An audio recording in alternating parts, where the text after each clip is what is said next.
O erro de proibição é aquela pessoa que sabe o que está fazendo, ele tem total conhecimento da realidade, mas ele ignora a ilicitude da conduta. Então, no erro de proibição, ele acha que está fazendo certo e, na verdade, é proibido pelo direito. Tá? Por exemplo, a doutrina sempre traz aquele exemplo do usuário de entorpecente da Holanda, tá? Que antigamente só a Holanda permitia o uso de entorpecente. Agora nós temos aqui o Paraguai, os Estados Unidos. Daqui uns dias as pessoas vão para Miami para fumar maconha, não vai ser mais para ir para Disney. Mas vamos lá. E pasme, pessoal, é incrível.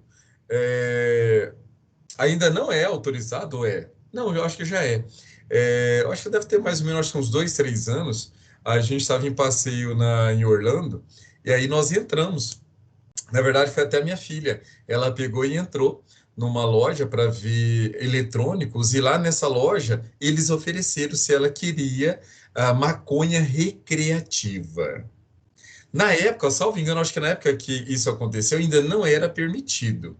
Mas assim, nos Estados Unidos, não sei se vocês sabem, mas o Mike Tyson, ele ganha US$ 1 milhão por mês com a fazendinha dele de maconha, tá? E ele é um cara muito inteligente, porque ele consome 300 mil dólares com ele, que ele é usuário declarado. Mas pelo menos tem um lucro aí de 700 mil dólares, então tá no lucro.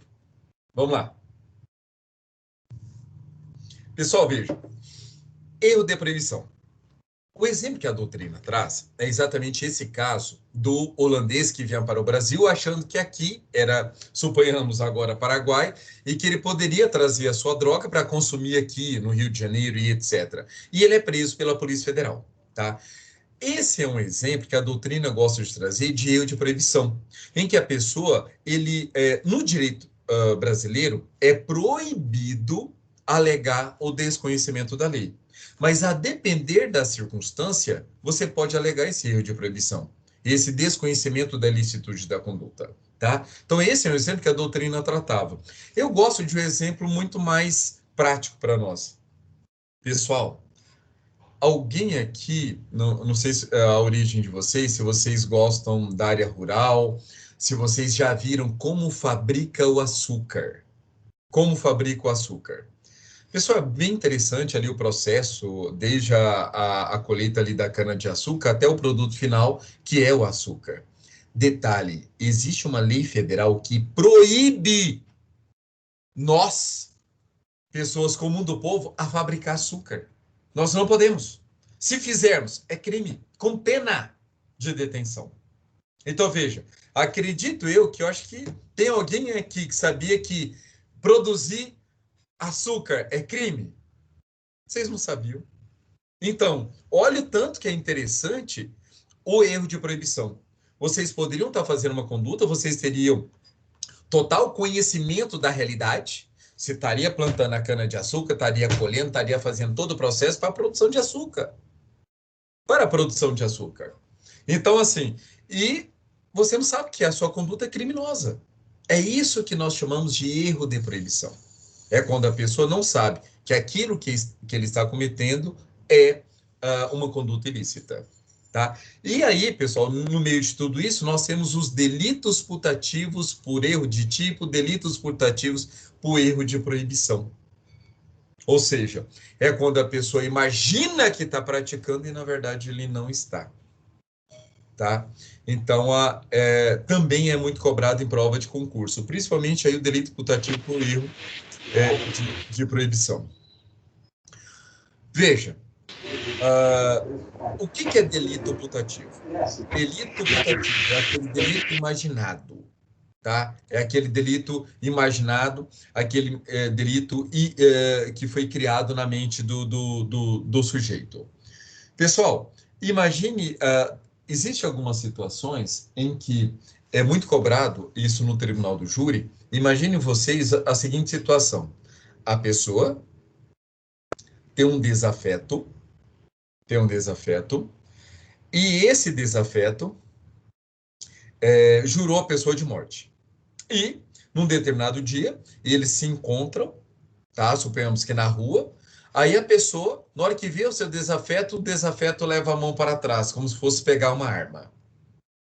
A pessoa, quando vê aquela situação, já estava com medo, já estava andando armado, ele saca da arma que ele trazia consigo, atira e mata o desafeto. Então, veja, que aqui nós temos o quê? Nós podemos alegar, a pessoa vai alegar legítima defesa, tá? Ela vai alegar legítima defesa. Mas ele vai alegar legítima defesa por delito putativo, pessoal. Por quê?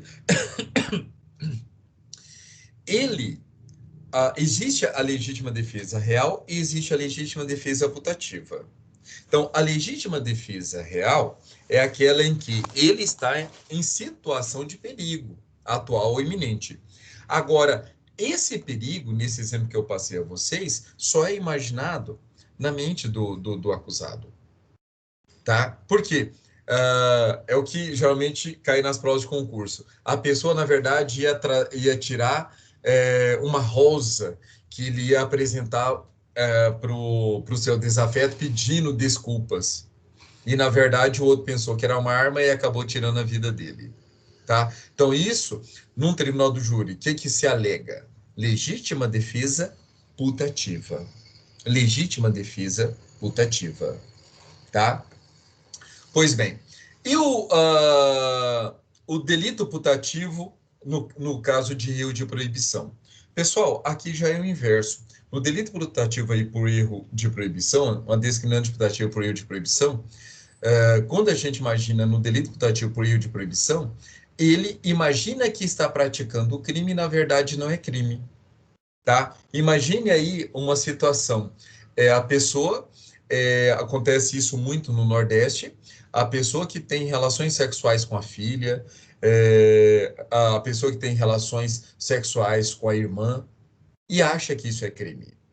Tá? Então, isso é delito putativo por erro de proibição. Ele acha que é crime, mas na verdade não é. É um delito putativo, só imaginado na mente do agente. Tá? Porque ter relações sexuais consentidas com a filha, com o filho, com o irmão, com a irmã, com a sogra, com não sei o quê, pessoal, não é crime. Isso atenta contra as leis da religião, mas isso não atenta contra as leis dos homens. Tá bom? Pois bem, falei a vocês sobre erro de tipo, sobre erro acidental e sobre o erro de proibição, tá? Vamos mais uma vez aqui no meu mapa. Então, nós falamos aqui sobre o erro. Veja que todos esses erros, pessoal, nós estudamos aqui dentro da vontade, dentro do dolo. Todos esses erros, ok? Pois bem, e a consciência?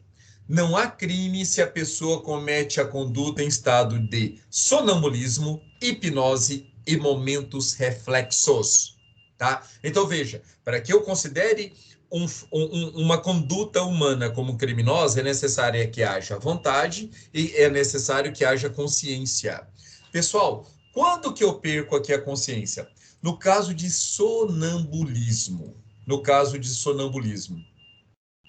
Vocês viram recentemente um caso de um casal que eu acho que estava de férias, eu acho que era mulher, não sei, agora eu não me recordo se era mulher, se era um homem, eu acho que era mulher, que era sonâmbula e acabou caindo do terceiro, quarto andar de um hotel, tá? Então, veja, o sonambulismo, muitas das vezes a pessoa acontece uma situação igual a esse acidente, como acontece situações agressivas, tá? Em que a pessoa está em estado de sonambulismo e acaba ali naquele sonho, imaginando que está lutando contra alguém, e acaba desferindo um soco, um pontapé e etc. contra o seu cônjuge, tá? Isso é comum. Então, neste caso, haveria o crime doloso ou culposo? Em nenhuma hipótese. Culpa porque não existe negligência, imperícia ou imprudência. E no caso do dolo, vocês têm que lembrar que existe vontade e consciência. A pessoa tinha consciência de praticar o crime? Não sabia. Tá? A mesma coisa, estado de hipnose. Se a pessoa é hipnotizada, tá? E na hipnose ela acaba tirando a vida de alguém, ela não vai responder pelo crime. Tá? Olha que legal. vocês que no futuro farão o TCC do curso de Direito, vocês poderiam falar sobre a, a, o não crime praticado pelo soldado invernal nos crimes ali da Marvel, dos Vingadores. E vocês iam trabalhar exatamente a hipnose. Olha que legal. Pessoal, nos Vingadores, principalmente ali na guerra, acho que foi Guerra Civil, ou Capitão América, não sei qual daqueles lá, em que você via que tinha lá o melhor amigo do Capitão América, que ele era hipnotizado. E ele era hipnotizado, tá? Não sei se vocês assistiram aí a série no Disney+, do Falcão e o Soldado Invernal, e acabou agora, eu acho que a sexta-feira retrasada, não, passada. Pensa numa série que ficou legal. Ficou muito legal mesmo. E na série retrata exatamente essa angústia que ele tinha, de saber que ele estava na mente, só que ele era um passageiro da sua mente, porque ele estava hipnotizado. Ele não tinha como controlar a sua ação, tá? Então, veja, Decker, esqueci o nome do apelido que ele tem. Mas veja, o Soldado Invernal, ele praticou crime? Agora vocês sabem que não. Por quê? O crime não foi doloso. Por quê? Porque ele não tinha consciência, ele foi hipnotizado. Gustavo e Cadmo. Gustavo primeiro, pode falar. Eu mandei no WhatsApp. Oi? Eu mandei no WhatsApp. Ah, tá. Vou olhar aqui. Vou olhar porque realmente... Ah, tá. Pessoal, muito boa pergunta do Gustavo, que ele quer saber como uma pessoa vai provar que vai sair hipnotizada, tá? Porque assim, pessoal, aí a gente volta para a questão do Ademir. É muito fácil você alegar, justificar o crime que a pessoa cometeu e alegar uma escusa, tá?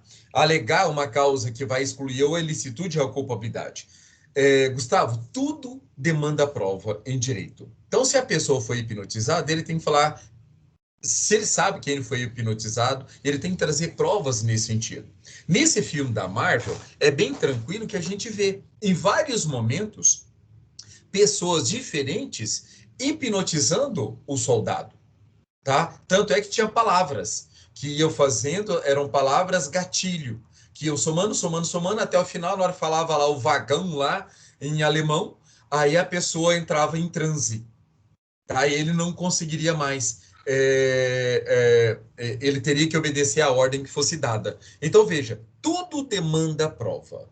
Tudo. Numa prova de concurso, vai estar lá escrito para vocês que ele foi hipnotizado por fulano de tal. Então, se fala lá, se no problema fala que ele foi hipnotizado, acabou. Não existe dolo. Não existe dolo. Tá bom? Na vida prática, é necessário que se prove. Ok? Cadmo, pode falar, Cadmo. Boa noite, professor. Tudo Boa bem? noite. Tudo bem a todos. Professor, eu sou terapeuta em hipnose. Esses filmes é até engraçado o jeito que eles contam essas coisas de hipnose. Na verdade, a hipnose ela é uma coisa tão simples. A pessoa, quando está hipnotizada, ela não perde o sentido. Ela sabe tudo que está acontecendo com ela. É uma das fontes. Então, eu acho assim, se levar isso para o lado dos terapeutas, dos hipnóticos, das pessoas que praticam hipnose, eles vão discordar com a lei, entendeu? É isso que eu acho. Então, Cadmo, mas não é bem assim não, Cadmo. Olha só, eu estou fazendo o curso de psicanálise e eu estudo muito Sigmund Freud. Pessoal, desde 1900 que os psicanalistas trabalham com uma das terapias para tentar tratar as neuroses das pessoas. Uma das terapias é exatamente a hipnose. Detalhe, a hipnose, dependendo da hipnose, a pessoa não lembra do momento em que ela estava hipnotizada, tá? Então, assim, tem graus de hipnose. Então, assim, no filme dos Vingadores, retrata exatamente isso, em que na hipnose havia comandos em que a pessoa não tinha nenhum resquício de vontade. Ele não teria como parar aquele comando, porque ele estava hipnotizado, tá? Então, assim, o problema é que a gente vê muitos charlatões, pessoas que vai em público e hipnotiza lá ao mesmo tempo 20, 30, 40 pessoas e manda a pessoa imitar um macaco, não sei o que, tal, etc. Então, assim, complicado. Mas tudo depende, mais uma vez, de prova, viu, Cadmo? Tá? Provar o grau dessa hipnose, tá? Porque imagine vocês, pessoal, principalmente vocês, mulheres. Isso acontece pra caramba. Homens serem hipnotizados e as mulheres aproveitarem da hipnose desses homens. É incrível.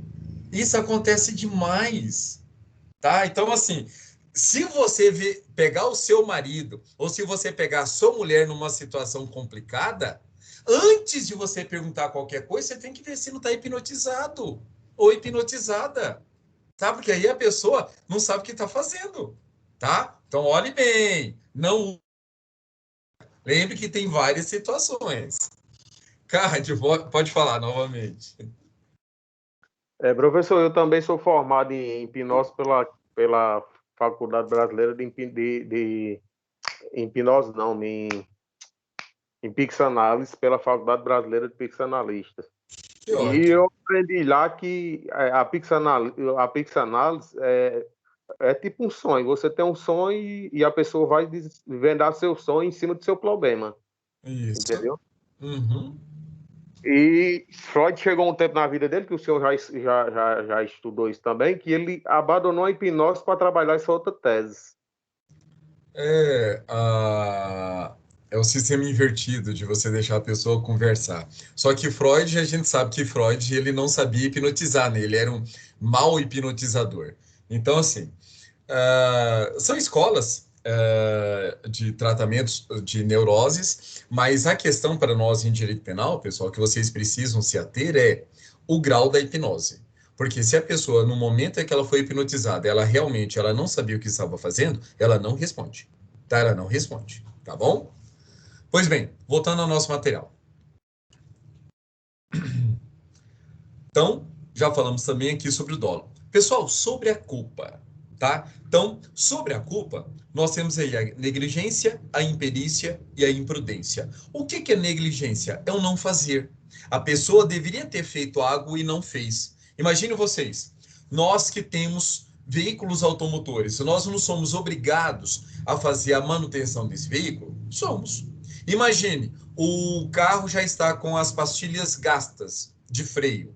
E a pessoa simplesmente fala, eu não vou tirar, fica enrolando, enrolando, enrolando, e acaba não tirando, ou não fazendo o reparo. E acaba acontecendo um acidente. Então, aconteceu um acidente por negligência dessa pessoa.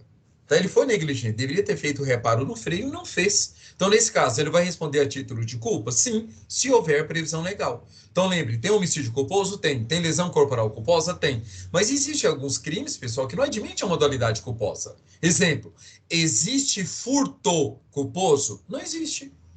Então, por exemplo, se eu entro num determinado local e deixo lá o meu guarda-chuva, na hora que eu vou sair, levo esse guarda-chuva achando que é meu, e na verdade acabei pegando esse guarda-chuva de outra pessoa, veja que nesse caso não houve dolo. Nesse caso, nós poderíamos até falar em culpa, tá? Que eu fui imprudente, eu deveria ter olhado se os dois guarda-chuvas são da mesma cor, deveria ter perguntado para outra pessoa, tá? Mas neste caso, mesmo que eu falasse em culpa, existe a modalidade culposa no furto? Não existe. Então, não responderia pelo crime, ok? Então, a diferença da negligência para a imprudência é exatamente o quê? Na negligência é um não fazer. A pessoa deveria ter agido e não agiu.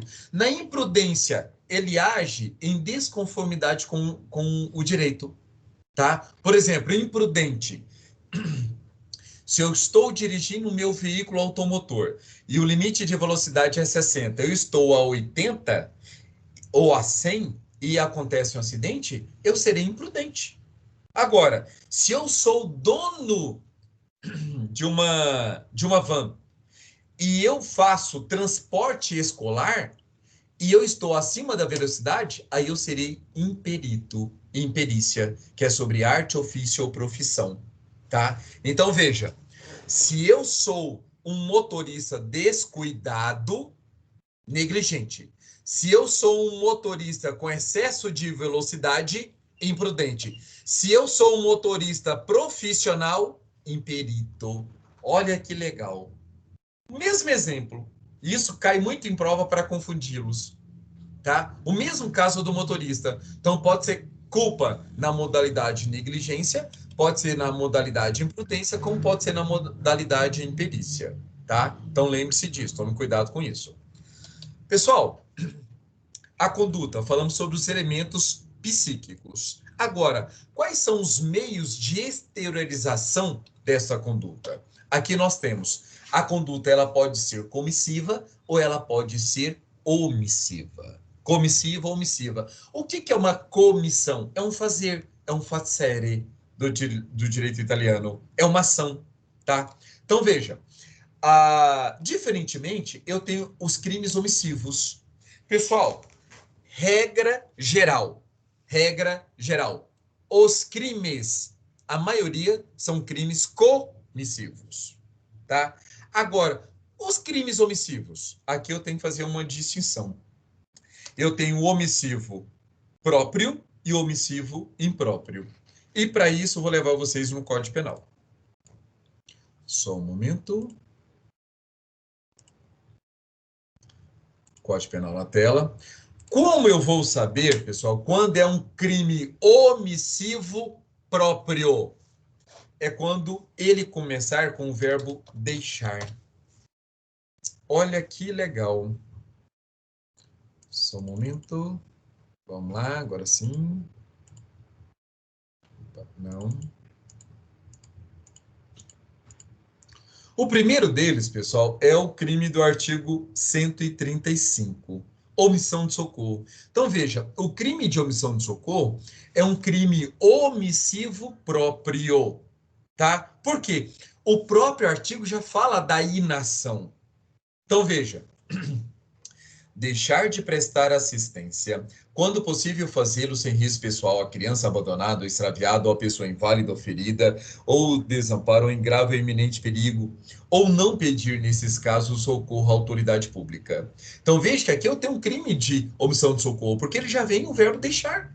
Veja que, no caso do artigo 121, olha só, no artigo 121, é um crime comissivo. Ele fala na ação, matar alguém. Olha o 122. Olha o 122. No 120, opa, já passei. No 122, pessoal, que é o crime de induzimento, olha os verbos: exprimir numa ação, induzir e instigar alguém a suicidar-se. Olha o 123, que é o infanticídio, matar sob a influência do estado corporal. Olha o 124, que é o aborto, provocar aborto. Olha o 129, ofender a integridade. Tudo exprime uma ação. A maioria dos crimes exprime uma ação. Então, são crimes comissivos. E os crimes omissivos, eles são próprios e impróprios. Próprios, tranquilo, você vai encontrar o verbo deixar, tá? Então, viu deixar? Você já vai saber que é um crime omissivo próprio. Omissivo próprio, tá? Verbo deixar. Ok. Olha outros aqui, pessoal, que além do 135.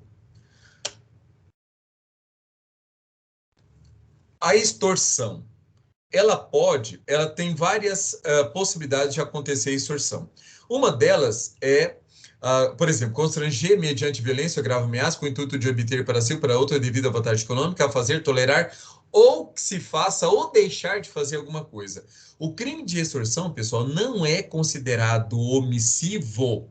Por quê? Apesar do tipo tá ali falando no deixar, mas aqui ele está falando para a vítima. Tá? Não está falando a respeito da ação do acusado. O acusado é constranger. Então, o crime do artigo 158 é comissivo, não é omissivo. Tá? Agora, o crime do artigo 164, ele pode ser tanto comissivo como omissivo. Por exemplo, se eu introduzo animais em propriedade alheia sem consentimento do proprietário, eu cometo o crime do artigo 164. Bem como eu também cometo o crime do 164 se eu deixo animais em propriedade alheia sem o consentimento dele. Então, existem essas duas modalidades, tanto a modalidade comissiva como a modalidade omissiva. Olha o 168A, outro exemplo de crime omissivo próprio. Pessoal, todos esses exemplos que eu passei a vocês são de crimes omissivos próprios, em que é só você olhar o verbo deixar, você já sabe que é um crime omissivo próprio. E o crime omissivo impróprio, também chamado crime comissivo por omissão. Esse é o que despenca nas provas de concurso. É o que despenca na prova da OAB, tá? Que é a figura do garantidor. Vamos a ele, artigo 13 do Código Penal. Artigo 13 do Código Penal. Então, veja bem. O artigo 13 começa falando sobre a relação de causalidade, que nós vamos falar daqui a pouquinho. Mas olha o parágrafo 2º. Relevância da omissão. A omissão é penalmente relevante quando o omitente devia e podia agir para evitar o resultado. Olha que legal. Então, a omissão é penalmente relevante quando o omitente, a pessoa que omitiu a sua ação, ele devia e podia agir. Então, veja, pessoal, que eu só posso falar na figura do garantidor se ele tinha o dever de agir e se ele podia agir. Tem que estar os dois juntos. Tem que estar os dois juntos, tá? Por quê? Imagine vocês o seguinte exemplo. O seguinte exemplo. Estou eu com a minha esposa num barco. E sou eu com a minha esposa num barco. E aí, imagine aquele caso, que foi um caso real, né? Daquele casal em que o marido sabia pilotar o barco, e saiu o marido, a esposa e o cachorrinho, e foram para o mar. E ele sabia que o mar estaria revolto naquele dia, tá? Por isso que a celeuma de tudo é que ele sabia que o mar estaria revolto. Mas lá no mar, aquela agitação toda causada pelo vento, as ondas e etc., o cachorrinho da madame cai no mar. E ela, apaixonada pelo cachorro, num momento de desespero, pula no mar para salvar o cachorro. E os dois afogam. Olha que interessante. Pessoal, imagine a figura desse cara, que ele sabe pilotar, era dono do barco, e ele leva uma pessoa para alto mar. E ele sabendo que o mar estaria revolto. Então, veja, ele é garantidor, sim, daquela mulher. Do cachorro, não, porque o cachorro não é sujeito de direitos, tá? Mas a mulher, sim. A partir do momento que a mulher cai no mar, ele é garantidor. Ele deveria ter pulado junto. Mas ele vê, poxa, mas eu não vou pular porque, olha, a onda tá tão grande, não sei o quê, ela vai morrer, eu vou morrer também. Azar. Azar. Tem que cair junto, porque é garantidor. É a mesma situação do bombeiro. O bombeiro é garantidor. Então, por exemplo, se o bombeiro chega no edifício, ele está pegando fogo. Está pegando fogo. Então, vamos imaginar. Não sei se tem bombeiro aqui na classe aqui. Mas vamos imaginar aqui, deixa eu ver quem que eu ainda não falei. Vamos pegar o... Vamos pegar o Francisco. Vamos pegar o Francisco. Imagine o seguinte, o Francisco é bombeiro e eu não sou bombeiro, tá? E um prédio está pegando fogo, tá? E aí nós chegamos lá e descobrimos que a Ana Paula está dentro daquele prédio ou daquela casa. E tem Francisco, que é bombeiro, e eu, que não sou bombeiro. Nós dois somos amigos de Ana Paula. Pessoal, nós dois somos obrigados a enfrentar o perigo? Não. Eu não. Eu não sou obrigado. Eu não sou garantidor. No caso, Francisco, ele é garantidor? Sim. Ele tem que enfrentar o perigo? Tem. Ele tem que entrar na casa pegando fogo? Tem. Porque ele é garantidor. Olha o artigo 13. Vamos voltar para o artigo 13. Vamos voltar para o artigo 13. Então, veja. O dever de agir incumbe a quem? A. Tenha por lei a obrigação de cuidado, proteção ou vigilância. Então, veja, é a lei que determina proteção de cuidado. a mãe tem obrigação de amamentar o seu filho recém-nascido? Claro que tem. A lei determina isso. É o pátrio poder. A lei determina isso. E se essa mãe não dá a alimentação para a criança e a criança vem a morrer de inanição? Ela vai responder pelo homicídio doloso. Na modalidade, omissão. Crime omissivo impróprio, também chamado como homicídio por omissão. Tá? A mesma coisa é, ó, a obrigação de cuidado, proteção ou vigilância. Pessoal, imagine a pessoa, a babá, tá? A babá, a dona, a proprietária saiu, foi, por exemplo, para uma festa com o marido e deixou a babá cuidando de uma criança de 2 anos. Então, veja que essa babá, ela, por lei, ela é obrigada a ter a proteção a respeito dessa criança.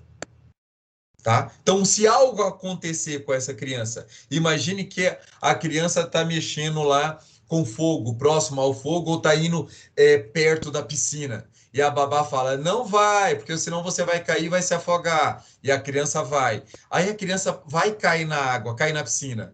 E aí a babá fala, azar dela, ela foi porque quis, e eu alertei. E a criança vem a morrer. Homicídio doloso. Por quê? Por causa da lei. A lei obriga essa pessoa. Ela é garantidora, tá? Letra B. De outra forma, assumiu a responsabilidade de impedir o resultado. Pessoal, tome cuidado com isso aqui. Isso aqui já foi cobrado muito em prova da OAB. E eu vou falar para vocês o que acontece na vida de vocês. Vocês já foram para um clube, estavam ali na piscina, tranquilos, tomando um solzinho gostoso, e sempre chega aquela mulher, aquele homem que fez um capetinha, colocou um capetinha no mundo, ele não dá conta de cuidar do próprio filho, ela não dá conta, e pede para você, olha meu filho aqui, só um pouquinho que eu vou fazer não sei o quê. Não existe isso, pessoal. É isso, é no clube, é o seu vizinho, é a sua vizinha. Agora, vocês terão motivos jurídicos para recusar. Por quê, pessoal? Se a pessoa chega para você e fala assim, olha, por favor, olha aqui essa criança, só um minuto, eu vou fazer um negócio, não sei o quê. Você fala assim, olha lá, senhora, não aceito o encargo. Por quê? Você está querendo inverter a figura de garantidor.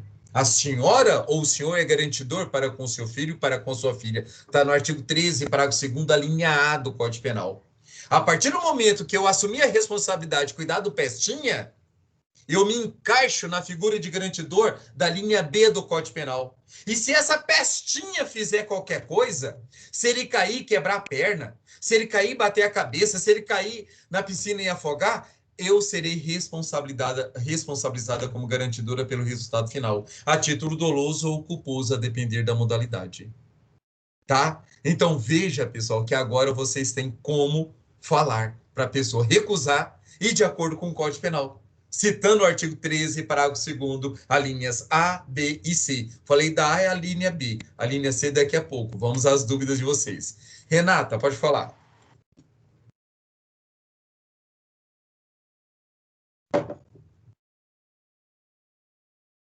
Não estou ouvindo. Pode mandar o áudio, que eu não estou te ouvindo. Cardilazir, pode falar. Tá me ouvindo? Agora sim. No caso, então, daquela mulher que estava com a manicure em casa e pediu para a empregada descer para passear com o cachorro dela, aí ela pegou e o menininho dela estava, né, o capetinho, ela estava chorando porque queria ver a mãe, ela colocou o menino dentro do elevador e o menino acabou morrendo, né, nesse caminho. Aí ela vai responder como garantidora? Então, Cardilazzi, aquilo ali eu tive até uma discussão extremamente saudável com uma aluna, porque eu fiz um post a respeito daquele caso, porque é um caso bem emblemático. Por que emblemático? Porque ali o delegado de polícia não denunciou ela em homicídio doloso, não a denunciou em homicídio culposo e preferiu denunciá-la por abandono de incapaz. Tá? Artigo 133 do Código Penal. Vou até colocar na tela para mostrar para vocês qual foi o meu posicionamento. Qual foi o meu posicionamento? Olha só o artigo 133. Abandonar pessoa que está sob seu cuidado, guarda, vigilância ou autoridade e, por qualquer motivo, incapaz de defender-se dos riscos resultantes do abandono. Por que o delegado e o promotor de justiça preferiram adotar essa tese do artigo 133? Pessoal, o homicídio doloso é impraticável, tá? Porque ela não queria a morte da criança, não teria como ela prever, tá? Então, homicídio doloso, impraticável. Para o delegado, para o promotor, eles tinham duas saídas. Homicídio culposo, que eu defendo que aconteceu, foi homicídio culposo, ou o abandono de incapaz. Por quê, pessoal? Olha só. Se do abandono de incapaz resulta morte, pena, reclusão de 4 a 12 anos. E olha a pena do homicídio culposo. Olha só a pena do homicídio culposo. Parágrafo 3º. Olha só a pena. Olha só. Se o homicídio é culposo, detenção de 1 a 3 anos. Então, veja. O porquê que o Ministério Público preferiu aqui por causa da pena, tá? Que é a reclusão de 4 a 12 anos. Pessoal, agora vamos analisar. Eu já avisei a vocês, quando nós estudamos ali o preceito primário, secundário e derivado, que o preceito primário é onde eu encontro, o preceito primário incriminador é onde eu encontro as elementares do tipo. E pela tipicidade que nós vamos estudar agora, eu tenho que achar aquela conduta humana que se encaixa perfeitamente ao modelo previsto na lei penal, tá? Pessoal, eu discordo totalmente que houve abandono de incapaz. Por quê? Quando vocês forem estudar o artigo 133, todos os doutrinadores vão falar o seguinte: o que é abandonar? É deixar a pessoa ao léu, é deixar a pessoa desamparada. Tanto é que a própria doutrina fala que se você abandona uma pessoa próximo de um hospital, não vai dar o crime do artigo 133. Por quê? Porque ela vai ser assistida. Tá? Você pode responder por um outro crime, mas não o artigo 133. Tá? Então, assim, quando nós falamos em abandono de incapaz, e veja que o artigo 133 ele é bem claro: abandonar pessoa incapaz de defender-se dos riscos resultantes do abandono. Pessoal, se ela deixa o garoto no elevador, mesmo que esse elevador caísse, nós não poderíamos falar que se ela tivesse com ele ia fazer alguma diferença. Por quê? O elevador caiu e ia matar qualquer um. Então, colocar uma criança no elevador, o elevador pode fechar e quebrar o braço dela. Aí, tranquilo. Aí poderíamos falar no artigo 133, porque é uma coisa que está na linha de desdobramento causal. É natural que isso aconteça. Agora, é natural que uma criança que entre num elevador e veja, ela ainda vai lá e ainda aperta um determinado andar, que seria o para a criança sair. Só que a criança, que eu falo para vocês, criança, pessoal, filho dos outros é complicado. Filho da gente, a gente acha que é santo, mas filho dos outros é muito complicado. Tá? Então, assim, a criança pegou e saiu antes. E veja, ela saiu e ela foi, a criança foi, achou um local onde se dependurou e acabou caindo. Assim, a situação que aconteceu ali é uma situação que ninguém poderia imaginar que aquilo ali estaria na linha de desdobramento causal inicial. Não dá. Então, assim, ao meu sentir, não dá o artigo 133. Agora, o artigo 121, aí sim. Por quê? O 121, no caso do homicídio culposo, parágrafo 3º, aí eu trabalho com a figura do garantidor, porque ela era garantidora. Se a empregada pede para ela, cuida do meu filho enquanto eu arrumo a casa, azar. Aceitou, dançou. E ela deveria ter levado a criança, não levou. Colocou lá e a criança acabou morrendo, aí nós podemos falar que ela foi negligente. Podemos falar na negligência. Aí, tranquilo. Então, assim,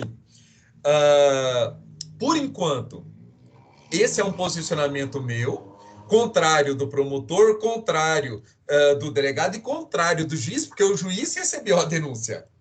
Tá? Então, assim, eu acredito que quando esse caso chegar ao STJ, e vai chegar, tá? Porque o pessoal é rico, tá? Então vai chegar no STJ. Quando chegar no STJ, acredito eu que haverá desclassificação, tá? Ou, se for o caso, até o Supremo Tribunal Federal. Mas vamos ver no futuro o que vai acontecer. Mas lembre que é coisa que nós estamos estudando agora.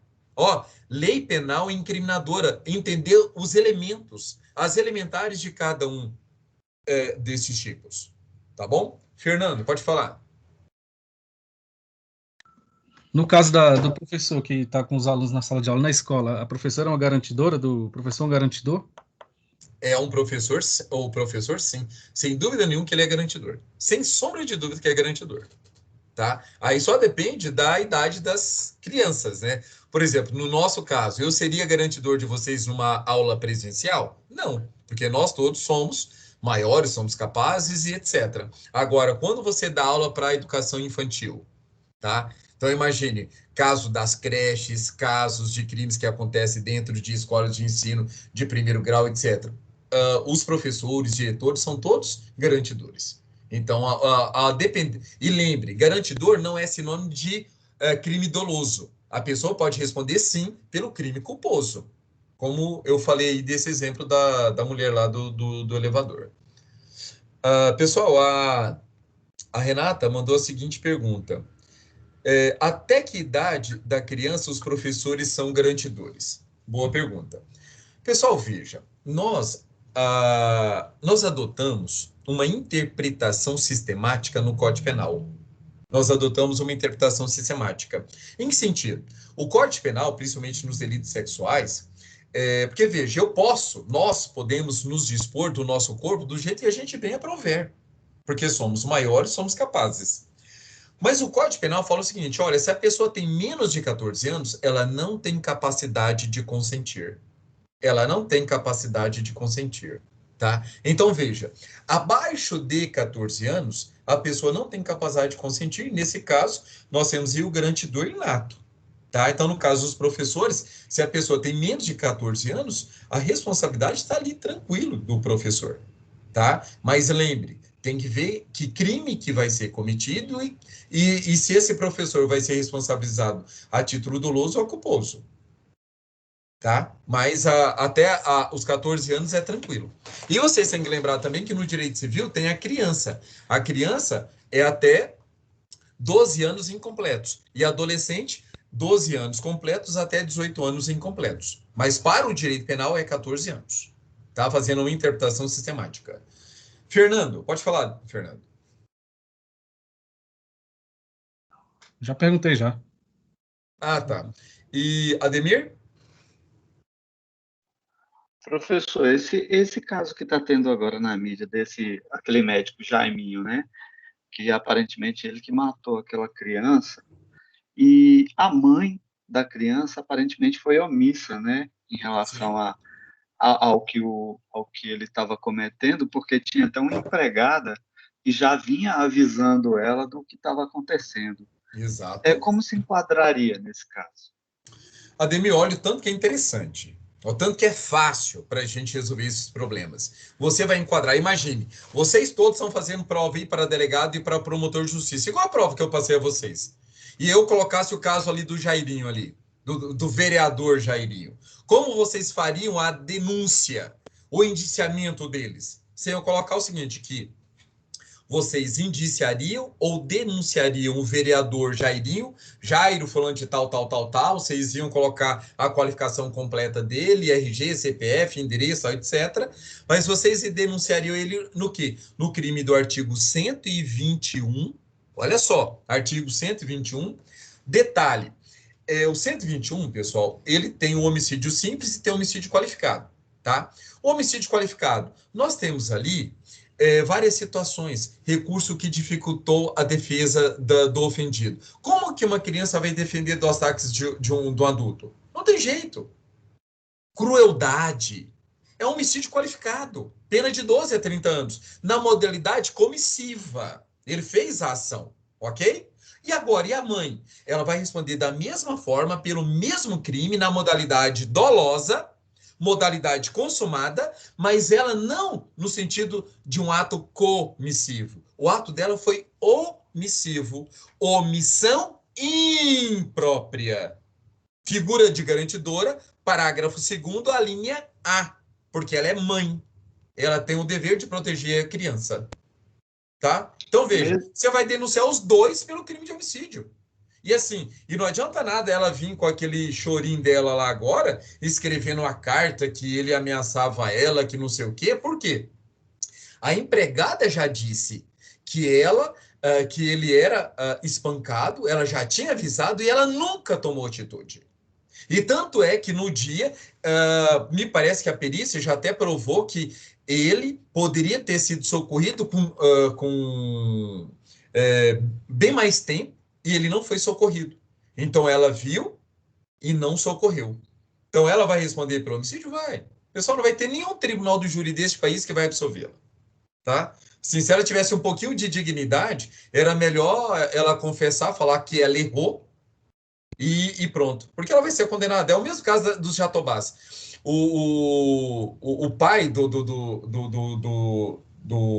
menino lá, esqueci o nome dele lá, os Nardones. O pai era advogado, aquela coisa, fez toda uma linha, inventou aquela situação que tinha alguém adentrado no imóvel, não sei o quê. Pessoal, hoje não cai mais nessas besteiras, não. Tá? Ninguém é bobo para acreditar numas idiotices dessa. Tá? Então, assim, o cara fez merda, confessa. Já vai ter a atenuante da confissão. Confessa e vai responder pelo crime. Responder pelo crime, pronto, acabou. Pessoal, todos nós aqui, e não vamos falar deles não, todos nós somos passíveis de ter aquele famoso minuto de besteira. Nós temos isso, tá? Vou confessar a vocês aqui que hoje é motivo de piada, mas, por exemplo, quando eu estava no começo da minha vida, difícil demais, a minha esposa estudando, eu trabalhando, aí eu tinha que levar minha filha para amamentar na faculdade, depois tirava ela da faculdade, ficava cuidando da criança, e assim, sem preparo nenhum. E colocava ela no carro, que ela chorava muito, e não colocava cinto de segurança. Aí um belo de um dia, eu tentando acalmá-la, que ela chorando, ela gritava pra caramba, aí eu não percebi o veículo que estava na frente e peguei e freiei bruscamente. E assim, ela estava no bebê conforto e ela foi jogada para frente. A sorte que ela não foi jogada contra o para-brisa. Ela foi jogada e ficou ali no fundo, ali onde a gente coloca os pés. Assim, hoje é motivo de piada que a gente fala que na hora ela parou de chorar, ficou, eu acho que em trauma, e acabou o choro. Acabou o choro. Mas na hora, gente, naquele dia, a gente fala que homem não chora, naquele dia eu chorei, mas chorei mesmo. Porque eu podia ter perdido a minha filha. Podia ter perdido. E seria o quê? Eu deveria responder pelo homicídio culposo. Tudo bem que tem o perdão judicial, poderia ser aplicado a mim, mas eu teria matado a minha filha. Então, assim, qualquer um de nós pode cometer crime? Pode. Se a gente comete, infelizmente, a gente tem que pagar pelo preço. Tá? Então, assim, por isso que eu falo a vocês, independente do crime que a pessoa cometa, a pessoa tem que responder pelo crime. Tá? Não tem que ficar contratando advogado para fazer igual esses políticos sem vergonha aí que fica se livrando da cadeia, alegando perante o Supremo Tribunal Federal alguma ilegitimidade de prova. Então, assim, você vê, só vai para a cadeia quem é pobre. Nenhum rico permanece tempo suficiente na cadeia. Por quê? Porque o nosso Supremo Tribunal Federal, ele aplica o garantismo hiperbólico monocular. Para o Supremo, só posso condenar alguém se não existir nem um fiozinho de ilegitimidade. O processo tem que ser perfeito. E aí eu falo para vocês, no Brasil existe processo perfeito? Nunca existiu. Então, se nós fôssemos aplicar essa ideia do Supremo, não poderia ninguém estar na cadeia. Ninguém deveria estar na cadeia.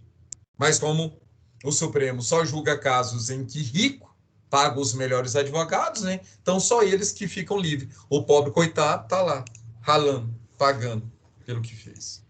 Francisco, pode falar, Francisco.